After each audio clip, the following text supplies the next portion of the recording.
Hello and welcome to another episode of Anomalies. I always think about the best way to explain what an anomaly is. And to me, an anomaly is like an interesting twist and turn off of a road that you usually take. And the topics we talk about, I think that's a pretty good description. So I'm here with my friend Dave Jinks. Dave, how are you Hi there. doing? Guys, I would just point out, as long as the twist and turn doesn't take you off a cliff, I think you're fine. Some episodes, I think we approach the edge here, but we try to keep it, try to keep it Yeah. on the road for the most part. And Chris is our guest here. He's a very logical guy, but very entertaining too. And we like to. I think this is his third or fourth time back, so I'm excited to talk with him today. Yeah, I was telling our guest today is Chris Staudinger, and I was telling him that by my count, he's appeared in more episodes of Anomalies than anybody else. So we were joking as to whether or not that's enhanced the reputation of Pretty Gritty Tours or not, and he seemed to think it has. So I guess that's a positive thing. I'm always honored to come back. I'm just waiting for my participation ribbon, honestly. So, you know, It's did like you give Saturday out Night Live. You have to be on five times before you get your golden yeah, vest or I whatever get it is. my punch card and then Yeah, I'm yeah. almost there. yeah.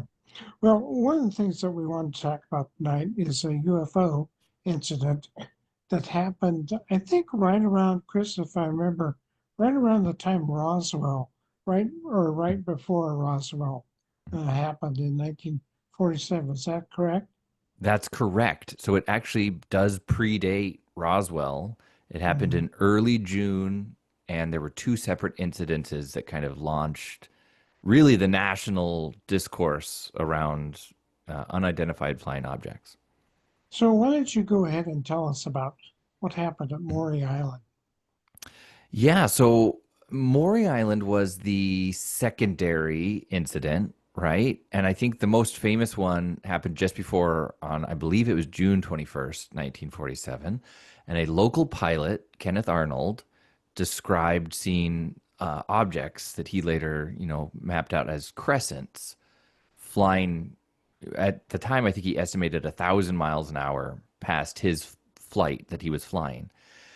And just a few days after, on Maury Island, a local salvage captain, this guy Fred Chrisman and Harold Dahl was the other gentleman with him, said that six donut-shaped craft came out of the water near Maury Island.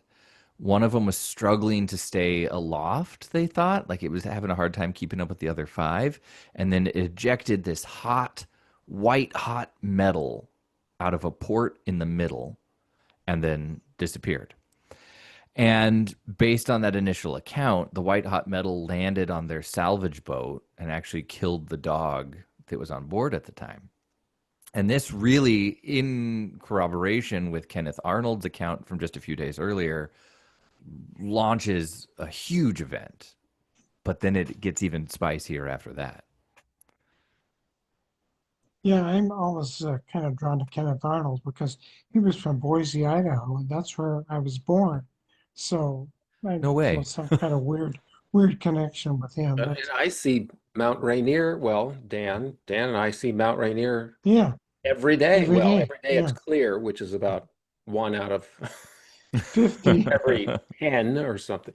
No, at this yeah, time of the year it's perfect, but you see that mountain and you every time I see it, I think of the Kenneth Arnold account and I picture those wedge-shaped or whatever they were flying saucers, but I'm surprised to hear that the Maury Island incident preceded the Mount Rainier sightings here. So, no, I'm sorry. Let me clarify.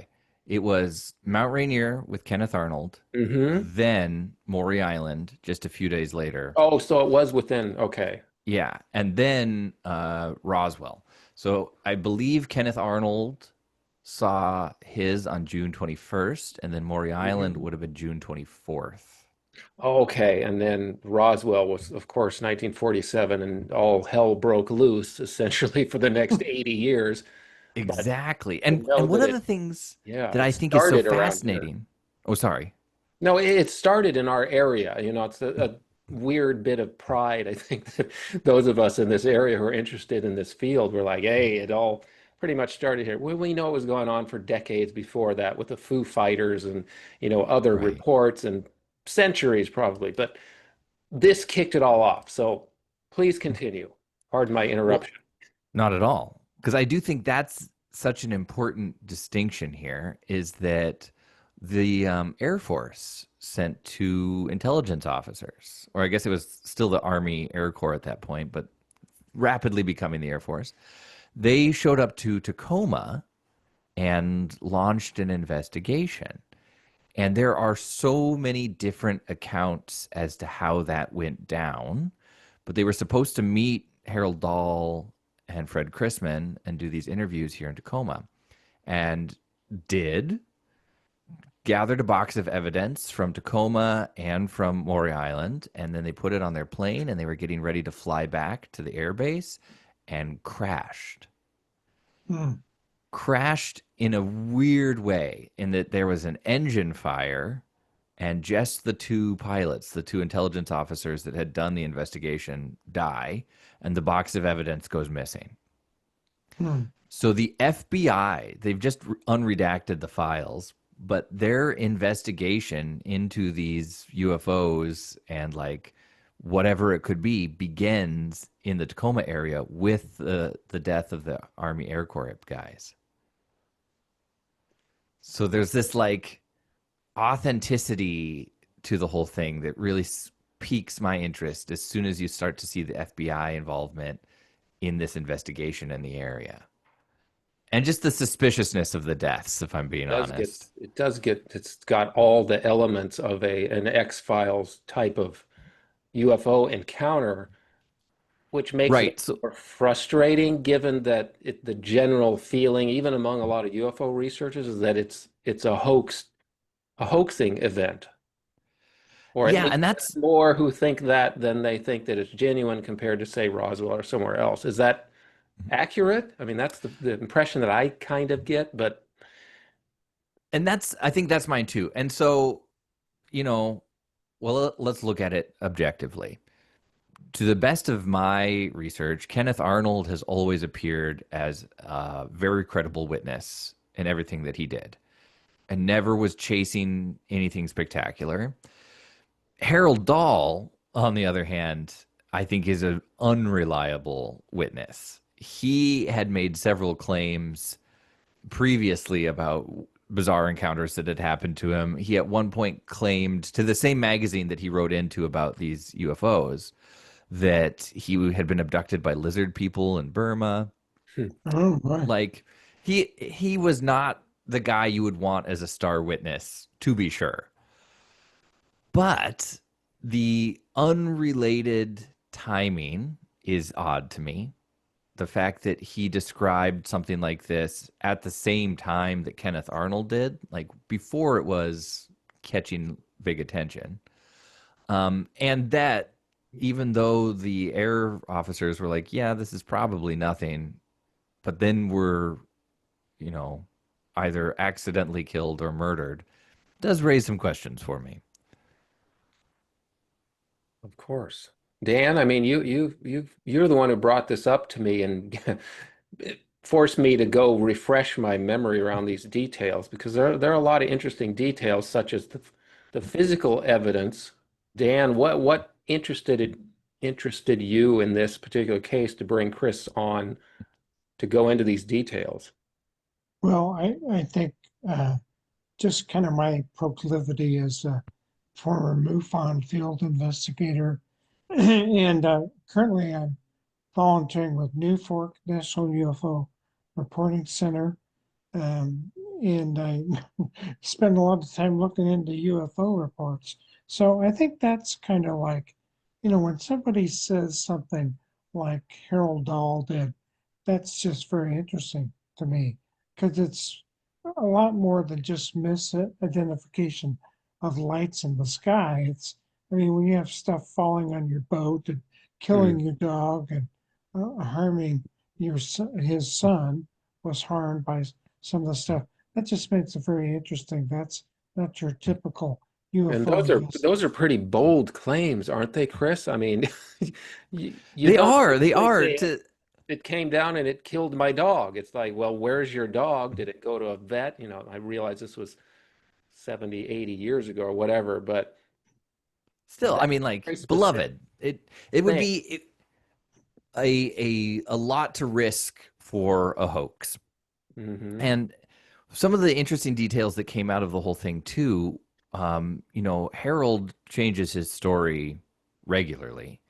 And Fred Chrisman too, both talk about having been approached by this man in black who told them to stop talking about it, otherwise there were going to be problems. And there's been some speculation in the area. Well, was this actually just a retelling with the air officers? Were these the guys that, like, through the pipeline have been misidentified as the men in black? Or was there actually someone out here trying to prevent them from talking to someone else? For me, something that makes it extra interesting is just our proximity to a lot of experimental military operations. You have the Bangor Naval Base right out there. There were, Lewis McChord is not too far. And so post World War II, right as we're ramping up for the Cold War, there's this like playground near Mount Rainier, Tacoma, where a lot of different craft had been tested. At one point there was this hydroplane, like high grade hydroplane design that was tested in the region. So was it extraterrestrial, or did a couple of guys accidentally stumble across a secret military thing and, get hushed up about it? And we have Boeing just up I-5, of course. But do we have Battelle? Or do they have a presence up in the Seattle area? I don't know, but there is a number of Boeing, of course, is the huge defense contractor that you would suspect has a hand in all this stuff. And Well, Fort Lewis, yeah, is just right up 20 minutes up the road on I-5 also from us. and then of course the Hanford Yeah. facility that was producing weapons grade Mhm. plutonium. Like, there was a lot in the area, any number of things, but the thing that always gets me is just how none of it really seems to line up, other than in key places. Both Kenneth Arnold and Harold Dahl report seeing something very similar within days of each other, having not spoken to each other or been in each other's circles at all. And they're two different grades of reliable, you know? I Mm. think if everyone had been sort of just like in a fame seeking person in this whole thing, it would have been one thing. But to have multiple people invested in it on different levels strikes me as interesting. And then when you have the disappearance of the evidence in the crash, which is already suspicious, it gets very, very exciting for me. No, I've been listening to several different uh, YouTube videos on Maury Island. Talk about Chrisman, Harold Dahl's boss, because I think he has got some interesting and kind of unexpected connections too. Yeah. So Chrisman, they were salvage operations, right? And mostly what they would do is they would go out and pick up logs from the harbor out there. And he had reported seeing strange objects out and around the water at the same time, too. And it's hard to know what was motivating him to recant his stories later, because we've touched on the fact that like Boeing and Hanford and Bangor are all out here, but so was Sarco and a lot of these like massive industrial presences down on the port of Tacoma, and so it's hard to tell what was kind of pushing his buttons at any given time, and then it just vanishes, right? The public gets a hold of one story and starts running with it, and then the government starts a very serious investigation into it on the other side, and we don't get to hear that part for decades. Yeah, and I there was a I'm Go sorry. ahead, Go Dave. ahead. No, No, go ahead. okay, there was a huge amount. I'm kind of fixated on this physical evidence because the report was that there was a huge amount of metal, what he called slag, I guess, that was dropped from one of the objects, the center object, I think you said, and Hmm. just some huge, immense volume of this stuff. It was like tons, right? Right. 100, I mean, 20 tons. That's some number that was so big that you would think that everything in the vicinity would have been underneath this molten metal or whatever it is. What can you talk more about that aspect of it? Because to me, that's a very different, you know, qualitatively different kind of encounter than most, like, you know, lights in the sky, as Dan said. It's just qualitatively different, and that's something that's very hard to dismiss or overlook or get rid of too. So whatever happened with this slag stuff? And this is what really cooks my noodle, right? Because Chrisman said that he had a significant amount, boxes of the material that he turned over to the Air Force investigators, and that's part of what they took back. Now, Maury Island is directly across the water from the Asarco facility. And Mm. Asarco was producing tremendous amounts of refined copper for decades. And with that, they had this 571-foot smokestack that was jettisoning lead and arsenic out into the atmosphere. There are records that show that after the end of World War II, Asarco, to help balance the market, were destroying a tremendous amount of their surplus copper that they had already produced for World War II by dumping it in Commencement Bay right near Maury Island. Hmm. There is a lot to suggest, you know, that maybe there was some other material being shot out from Asarco onto the nearby island, and that could be part of it. And that if it was, it could be part of the reason that there was this cover up and disappearance, or that the whole thing is something more straight line, right? Like if six discs flew out of the water near Maury Island and jettisoned metal, it was there. Like people can go out and see the stuff, but there's never been really a definitive assessment as to what it was because most of it from those boxes is gone now. Hmm.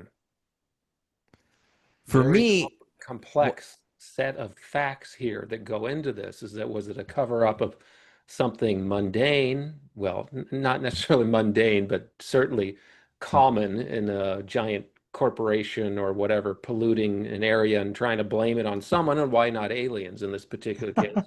Generate a UFOs, yeah. story, and you know, but the point is that there are lots of different facets to this case. I think probably why it's persisted for so many years as a subject of interest among people like us looking into these things. Um, but I know Dan has a question. I just wanted to follow up on the dump of this stuff. yeah, It landed on the boat, and of course the dog is an yeah. interesting detail, tragic but interesting detail is that did he provide the dog for observation or the boat, I understand, was viewed later by probably multiple people. And from what I heard, it wasn't very compelling. The damage wasn't commensurate with the report. Is that true as well? The physical damage? Yes, according to the investigators, it was not. Hmm. Um, and so But there was some damage. there was some damage done to the vessel, and I'm trying to remember. It's escaping me right now, but I think there was some financial compensation from an insurance company for Hmm. it. Well, that's some support for a real incident because insurance companies aren't Just handing looking. out money Yeah, to yeah. anyone, right? They'll do their investigation at least. Mhm. You know, I think, and I don't want to derail your question here, Dan, but for me, if we're, I'm an investigator. I like to find out the Mhm. origin story of especially rumors that get started in the area. And I'm at a point with this where, you know, based on all of these congressional accounts that are coming out now of the aliens are in the water. Okay.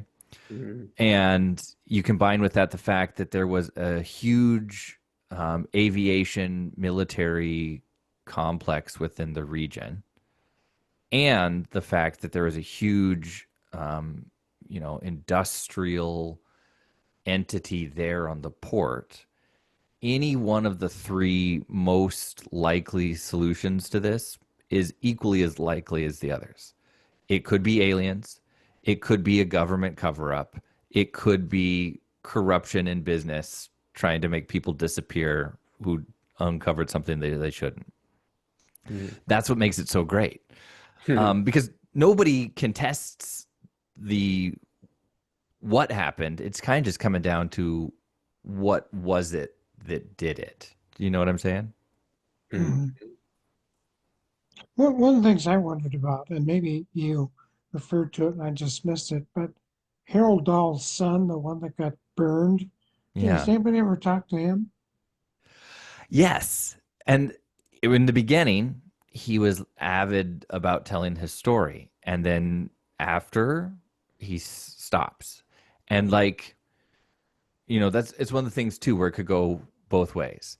Chrisman and Dahl and the son all stopped talking about it completely. Were they actually intimidated by an entity, a man in black?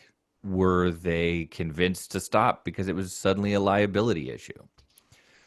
I think with the death of the Air Force pilots, the whole thing takes on a completely different level, whether it's a hoax or not. If it's a hoax, now you're implicated in the deaths of these guys. If it's not, now you could be next. You know what I mean? Hmm. Hmm. Hmm. And can you Yeah. kind of summarize again the deaths of these pilots? You said, was there a definitive cause of the crash officially? Yes, it was an engine fire, which is as nebulous as it Okay. can be, right? Like, Yeah. FBI and Army confirmed that something went wrong with the engine. Hmm. The plane was no longer able to stay aloft during the incident. Just the front was the part that was so severely damaged that the pilots died. Other individuals who were on the plane were not casualties, Hmm. but the evidence goes missing. No record as to where it goes missing. Was it torn away in the crash and then not recovered at some point? Was it gathered by the FBI as part of their investigation into the incident? Or did it just not exist at all? That part is open for the interpretation of your imagination. Hmm. One other thing I was thinking about that really doesn't have too much to do with Maury Island, but uh, Mount Rainier, Mm-hmm. Mount Adams, Mount Shasta. There's something about these locations that have I don't want to say a paranormal kind of bent to them, but it's just really interesting. If you're familiar with James Gilliland, you guys ever run across him? Yeah, the No, He, the name. ranch. he, yeah, the ranch, yeah. So I've been down to his ranch, which overlooks Mount Adams, and I was down there for 2 nights with a bunch of other people. We just sat out in front of his big yard that overlooks Mount Adams, and there was a ton of. The only thing I could say would be strange lights in the sky, UFOs. So I just wondered if there's something about these locations that plays into uh, this discussion. Maybe I'm making something out of nothing. No, I think you're onto something. I mean, is this the one that was out by Trout Lake? Is this the same one I'm thinking Yeah, about? Okay, yeah, then yeah, I exactly. know exactly what you're talking about. Yes, I mean, there's something here. There's something in that region, and that's the part again that I get stuck on because there's equal opportunity for some sort of energy gateway opening, right? So many people have had encounters from that region on. Like over near the Centralia region, people have talked about seeing extraterrestrials in the area. There's just something bizarre about the region, coupled with the fact that it does have a huge military complex. You know, you Mhm. draw a triangle between Hanford, Fairchild Air Force Base, and Lewis McChord, then you pepper in every tech developer in the region. Like there's Hmm. there's a tremendously fertile patch to grow some weird conspiracies.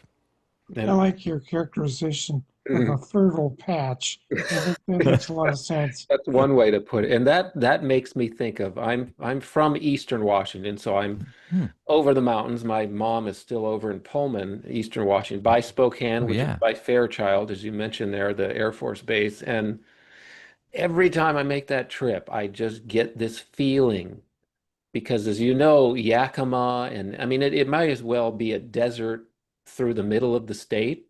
It practically is. I don't know what the definition is specifically, but it definitely gets hotter over there. There's definitely not much for long stretches of and highway. And I just get the feeling that there's some military presence underground or something. It'd be such a perfect place to put something. And I've asked that question a lot of guests, and I know there's is it similar name? Richard Sauder, Staudinger, right? Am I saying Yeah. Yeah. Staudinger? Okay. Richard Sauder, though, is famous for his work on underground cities and facilities. And I just get the feeling Washington State is a very good place. Again, those fertile patches where the military industrial complex can tunnel through. They can, and I know there's a lot of history in the Yakima area, sort of central Washington, with Yes. UFO flaps. It's been many years, I think, but again, there seems that this perfect nexus that you're describing here. We have the military. Who knows what secret projects are going on, but you also have natural wonders like the mountains and we're next to the ocean too. So you got kind of a perfect storm of fertile areas for UFO and just in general strange stuff to happen. I think Washington State is one of the up in the top five, isn't it, for UFO sightings consistently? I believe you're right. It's Yes. pretty high up there. You'd think maybe, I don't know, California or Texas or somewhere that's much bigger landmass or something, but we pretty much got everything up here. So, Chris, is that why you're hanging out here? Why are you here? Is it just a fertile ground? I know Seattle's got its own history with paranormal stuff, and this might be a good segue to talk about what you spend a lot of your time doing here, exploring in Seattle. I don't know if you want to go Yeah. there yet, but Dan, do you have more on Maury Island that No, go ahead, you Chris. know? Well, I'm an advocate for the region. So I'm from Eastern Washington originally myself, Hmm. and then ended up on this side and fell in love with it. And I have been an avid guide for the region, helping people new to the area and those who have been here their whole life just kind of uncover the gems that are here. And so I can't leave now. I'm invested. Yeah, Plus, I'm probably on a government watch list if I'm being honest. So it's Yeah, probably. be dangerous to leave. it would be. So yeah, that's what the tours are really about. Is just trying to help people engage with the stories here. And this is such a great example of it, right? Because you no matter what your take is on it, there's something to be gleaned from it. And this incident happened here. It is equally likely that it was some sort of industrial military thing as it was extraterrestrial one. Both highlight a lot of the opportunities that are here in Washington. I can't help but, Dave, you're referring to the fact that Washington has so many UFO reports. As a guy who's into Bigfoot, I would also say that Mhm. Washington is just the nirvana for Bigfoot reports. Now, that doesn't mean Yeah. that every sighting is a legitimate sighting, but there's sure as heck a lot of them. It was funny because you brought up the Yakima region too, and that like space between Yakima, Ellensburg has that Yeah, yeah. big military training site, which is around where Mel's Hole was Yeah, reported. Yeah, Mills Hole, yeah. right? Hmm. You just So get the feeling, I don't say I have any evidence. I know there's one little,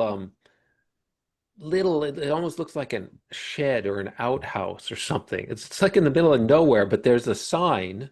It's a military, something indicates the military installation. It's an entrance to the training. I don't know if that's what you're referring to yeah, specifically. yeah.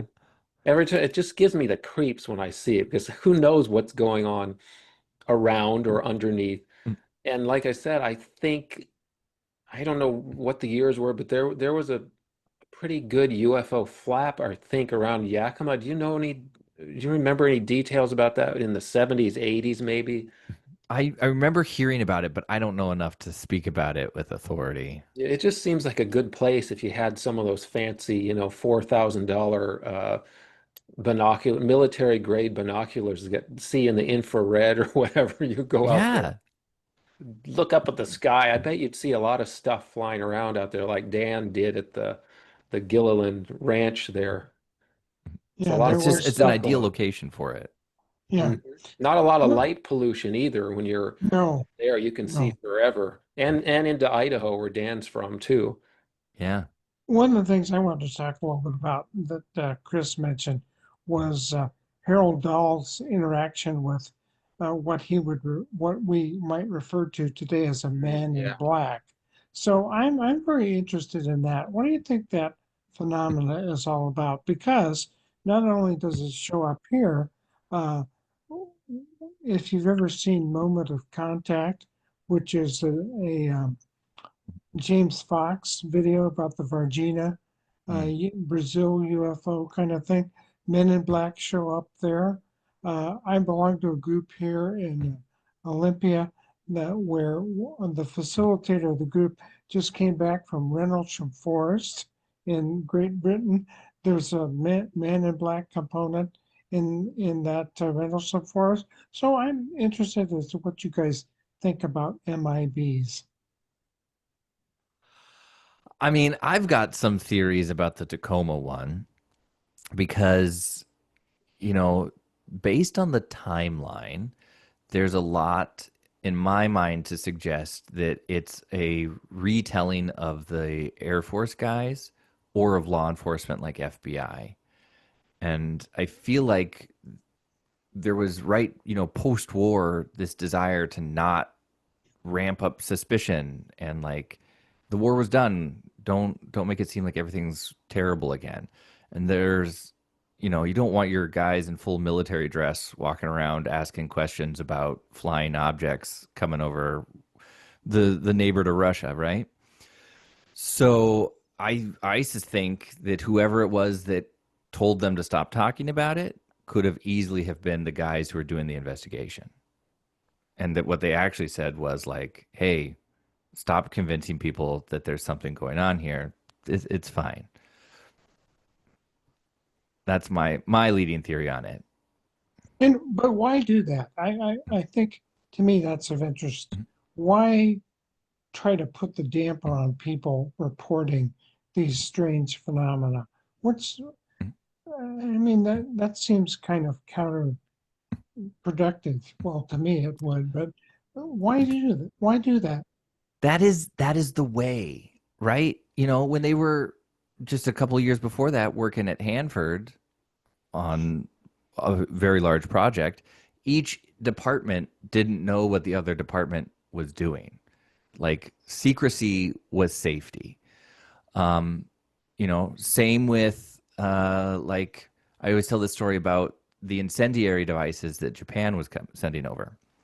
So World War II, Japan was sending these weather balloons that had multiple burst incendiary bombs on them, and they would drift them over on the trade winds with the hopes that they would start forest fires and that would cause panic and disruption in the US during the war. And the Air Force, the military, created a whole division called the Triple Nickels that were like part of the smoke jumpers to go fight those fires, but they Hmm. weren't allowed to talk about it. because they Mhm. didn't want anybody to know that Japan was having an effect. The controlling of the narrative was under a propaganda department. It was its own department in the US. So mid 1940s, 100% there would have been someone out there just trying to control the story, in my opinion. Well, people were threatened with their life in Roswell if they were going to be witnesses as to what was found by Mac Brazel. They were threatened with their life. Uh, so Right? somebody thought it was pretty important. So I don't know that the same importance on freedom of information was given in the 1940s. And so I do think there was at least two people in black suits telling these guys to stop spreading panic at the time, whatever they had seen. Yeah. Dave, what do you think about MIBs? Well, I think certainly at this point, it's just become part of the routine, It's just intimidation is part of the job that these guys have. And it's just it always works, who Mm. unless you're a loner who lives by himself and you've got nothing to live for, there's always somebody that you want to protect, your kids, your family, your grandma, your friends, whoever. So those of us who are not sociopaths are always going to bend to that kind of pressure. So it's very effective, even if it's overkill in certain incidents where the information isn't so much of a threat to whatever you're trying to protect. It's still good policy to throw in a threat here or Yeah. there. Someone shows up at your door in a black suit and sunglasses, you're going to get the message very cheaply and very quickly. So unfortunately, I think it's just part of the toolkit of whoever's trying to maintain this secrecy. And I'm wondering, Chris, I don't really know how the Maury Island um, incident kind of ended or fizzled, or what really happened. You know what happened to the various players? I mean, what was the kind of the result of everything? Yeah, we know more now, but at the time it was as if it just vanished. And Harold Dahl was kind of discredited as this unreliable guy. Chrisman recanted his story. The dog was dead. And they were like, it's over, it's done. Poor But dog. we know now that it was a huge expenditure of resources and time by the FBI to set up this investigation into the area because they really thought something had been done to sabotage those pilots in an attempt to cover up what they had found. Hmm. What Yeah, they, that's why it persists even now, is that it has all those elements that are very you could discount each one at a time if you were inclined, but when you put it all together, they're just pieces that still linger and aren't satisfactorily answered, which unfortunately is the same with something like Roswell or any other of these cases that persist and persist. There's stuff that you can dismiss, all of us, any of us could dismiss rather easily, but there's other stuff that if you're really serious about trying to figure out what happened, there's no answer, and so it hangs yeah. around. So I wondered, so obviously those witnesses are have passed on by now. Are there family members who have, followed up on the story or corroborated their parents, brothers, whoever story? Do you know of any family that still speak about this particular incident? Yes. I believe family members are still out on Maury Island and Mm, still maintain that their dads or grandfathers saw what they said that they saw. yeah. It- And why do that unless you're just recounting something that was told to you? yeah. Yeah. I think the most suspicious part for me is that there isn't a definitive answer.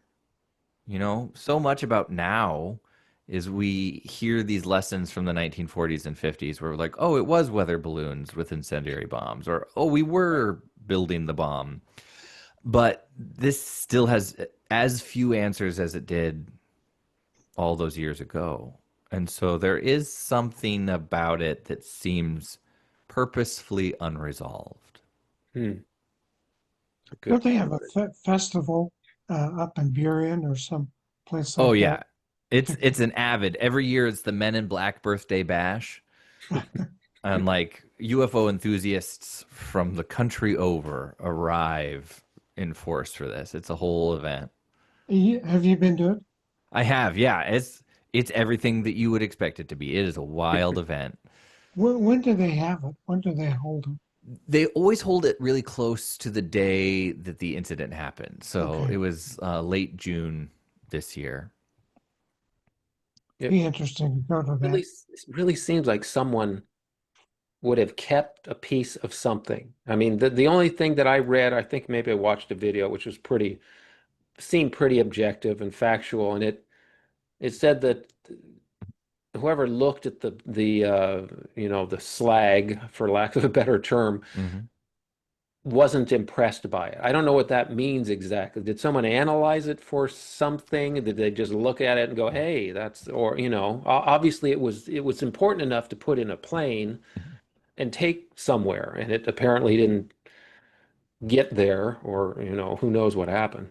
Yeah, and if I'm not mistaken, it was those two officers, and that their initial investigation, they're like, this doesn't seem like anything, but we have to do our due diligence. And so they boxed it up and took it, which didn't end well for them. Right. And that's for me where it's murky because it would be tough to tell at first glance what slag was industrial waste and what slag was not. And in the Mhm. 1940s, Hmm. there was nuclear material that was getting contaminated into Commencement Bay near Maury Island. So, like, you could just take your Geiger counter out and hit something and be like, well, that's just the normal stuff. Like, Yeah. Mhm. it would be like trying to find a needle in a haystack at that point because there was already so much garbage in the water. Hmm. And I don't So think I, during the remediation that came, decades after, everyone was like, well, let's comb through this nice and steady to see if we missed anything. They were just mhm. getting it out of there. So, and I'm conscientious of our time here. Mm. Chris probably has something to do beside talk about Maury Island. What kind of lessons, if any, does the Maury Island incident, UFO incident, what kind of lesson does that incident have for us, and particularly those of us who might be interested in UFOs? Mm. Take notes. Hmm. Take notes all the time, because whether it's through forgetfulness or intimidation, if a story changes at some point, you'll start to internalize that one and forget what originally happened. So, Mhm. meticulous note taking, I think, can always keep you focused on an objective truth. That's a great point, but I don't want to let Chris go yet, Dan. Don't say we're Okay, done, because I love the big picture stuff, as you know, and yeah. I want to know your opinion, Chris, on what appears to be some kind of momentum here we've got with so-called disclosure, with the witnesses coming out, of supposed firsthand witnesses, and the congressional activity, which we've never in my lifetime have I seen this sort of seriousness, where you see interviews, pretty regularly, of a congressperson or a senator going, we're aware of UAPs, and we know that blah blah blah, and we're opening a skiff to have real classified conversations, et cetera, et cetera. I know all that stuff has been delayed, which is making some of us worry a little bit that it's going to be pushed away, more time to wait, and there's always an excuse for why not to do it. But Right. we've been given some assurances and some promises. So how do you think that trend is looking to you as a longtime UFO investigator? And person with interest in moving this forward. How do you feel about that? I am always jaded, I think. Yeah. I think it's a Well, good signal of confirmation, but if we are to learn anything from the long history of unidentified flying objects, it's that information is not given, it is discovered. right.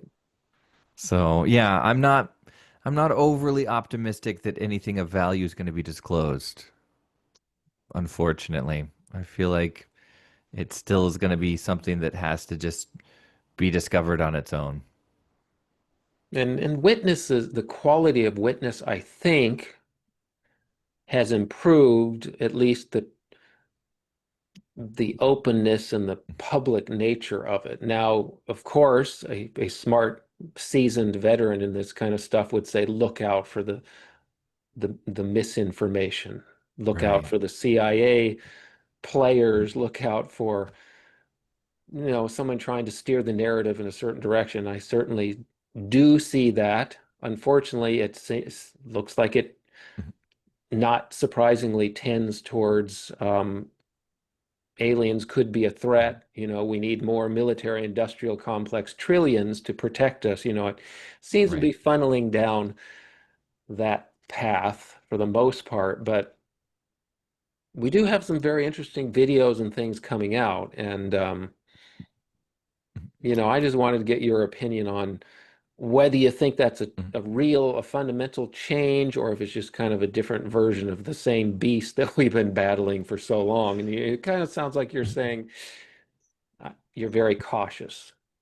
I would say so. I feel like coming out and admitting what everyone suspected isn't really an admission unless, Right.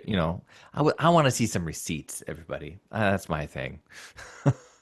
Yeah, yeah. Well, I think we can get some immunity, some real immunity for firsthand witnesses in particular. That Um, would be great. let's forgive your sins if you reveal the bigger sin, that we've Mhm. all been, like you said, we know it's there. You've Yeah. been digging for so long. Help us see more of the picture, and we'll forgive some of your smaller sins, perhaps. Maybe not the MIBs who make it a, a Right. practice to kill people for whatever reason. But anyway, that was my last question for you. I think you covered Maury Island pretty well. Is there anything there that you can go see in case the people who live in this area, and the festival you mentioned, that's probably the best place. Do they have, educated people there who can tell you more about it, or is it just kind of a party for whoever shows up? Well, yes and yes. I think some of the best enthusiasts and investigators in the region do go to Maury Island regularly, or they're out on Vashon there. And, they still hold on to that story well. There's a replica UFO that they have as an art piece out by the airfield there. And people regularly go out and do metal detection and combing on the beaches out there to see if they stumble across anything new. Mm, interesting. Maybe worth a field trip just to It's go an see stuff. it's an undeniably bizarre place for whatever reason, but like Vashon Maury Island feels like an episode of The Twilight Zone. So if nothing else, it's worth a visit. Is it a ferry ride out to, or is there some It way to is. You drive have to in? take the ferry from Point Defiance in Tacoma. Ah, okay. Yeah, it's a cool area just to visit anyway, but Right. with this as background in history, maybe an even more interesting trip. Yeah, I would say it's worth it. But tell us about your tours too, just a little Yeah, bit more. so not just extraterrestrial paranormal, but our flagship tours, we have two ghost tours that we run downtown Tacoma. We do tours of historic buildings like Stadium High School, the Blackwell Mansion in Tacoma. We have beer tours, candy tours. We kind of do the whole thing. And I just recently finished my first book called Ah, Secret Yeah, talk about Tacoma. that. yeah.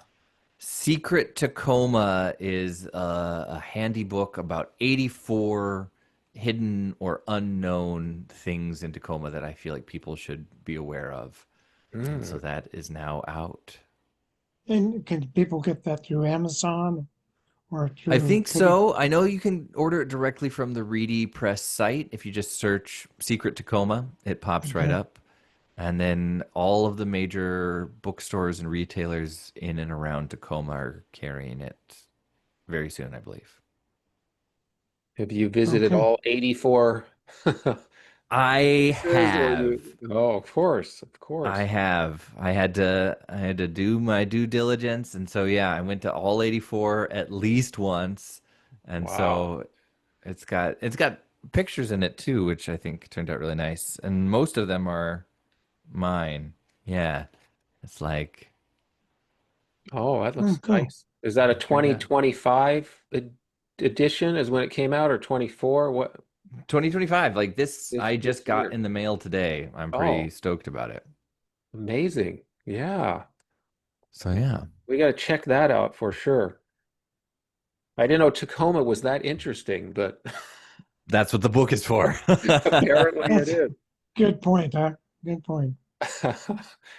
Anyway, Well, hey, thank you great. both so much for having me on today. I really Thank appreciate No, it. you. Chris, anytime you want to come back to talk about anything else that you're doing, we'd be more than happy to have you on board. So thanks very much for being on board. And hopefully, people listening to this will like and subscribe to our channel. And as soon as Dave gets us edited, we'll shoot you a copy of it. Please do. I'd love that. Yep. Okay.